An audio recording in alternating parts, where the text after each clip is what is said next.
Hello, everyone. Thank you for joining me to this presentation. My name's Georgia Voller, and I'm giving this presentation on intergenerational trauma, which is an overview of how intergenerational trauma affects Aboriginal and Torres Strait Islander people and strategies to make this better in the hospital system.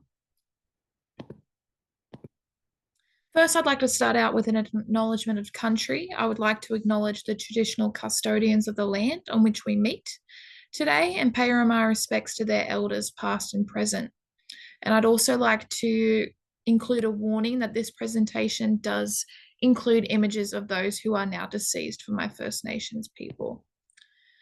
First, I'd like to start out with just an explanation of the gap and what that involves. So unless you work or study in the medical field or in an area that works specifically with Aboriginal and Torres Strait Islander people, you may not be aware of what the Closing the Gap initiative is, or that Aboriginal and Torres Strait Islander people even experience lower quality health outcomes compared to the non-Indigenous, but they do.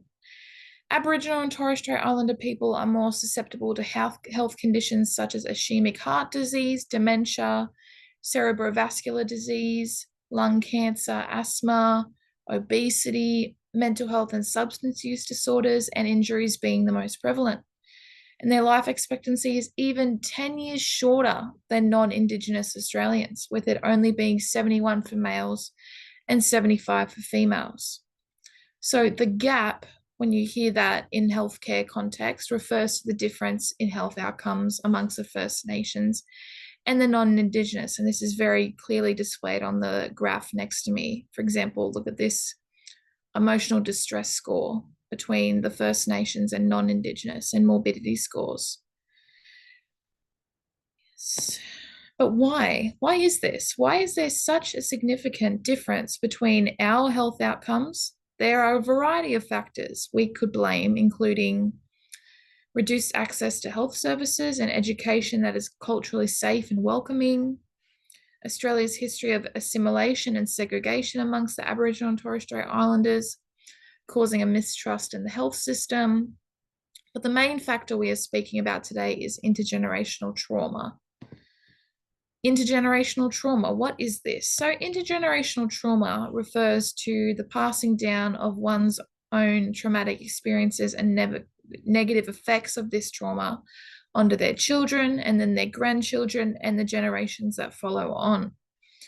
Often when referring to Aboriginal and Torres Strait Islander people, the trauma often associated with it is the stolen generations and assimilation.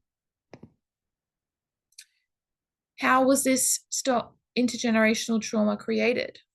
So back in 1937, the Australian government approved that Aboriginal people not of full blood, they claimed, should be absorbed or assimilated into wider populations, with the goal of eradicating the First Nations culture and identity. This included separate education for Aboriginal children, town curfews, alcohol bans, no social security, lower wages, state guardianship of all Aboriginal children and laws that are segregated, Indigenous people into separate living areas, mainly on special reserves outside of town or in remote areas. And one of the most significant impacts of this policy was the implement of forcibly removing Indigenous children from their families and their placement in white institutions or foster homes. This generation of children who were victims of this assimilation strategy are now known as the stolen generations. Because of this event in Aboriginal history, it has caused a significant physical and mental deterioration amongst the First Nations and has created a long-standing mistrust in the government and government health systems, which only exacerbated negative health outcomes. This mistrust and trauma were passed down to the following generations, causing the intergenerational trauma.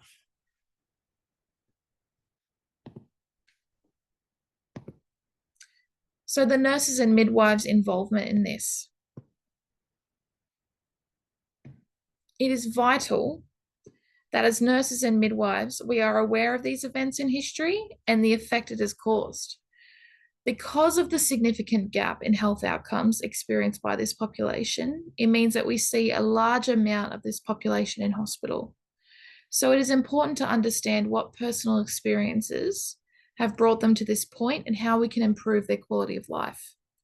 It is written in APRA, the Australian Practitioners Health Regulation Agency, the Nursing and Midwifery Board of Australia Code of Conduct for Nurses, that nurses engage with people as individuals in a culturally safe and respectful way, foster open, honest, and compassionate professional relationships, and adhere to their obligations about privacy and confidentiality. It is our job as nurses and midwives to treat our First Nations with kindness and cultural safety because we want to restore their trust in the government, because this will lead to increased health checks, which leads to improved health literacy, which overall results in better health outcomes, therefore leading to a decrease in the health gap. It is our job as nurses to challenge the negative stigma Indigenous Australians face and uphold and advocate for their rights to their culture while in care.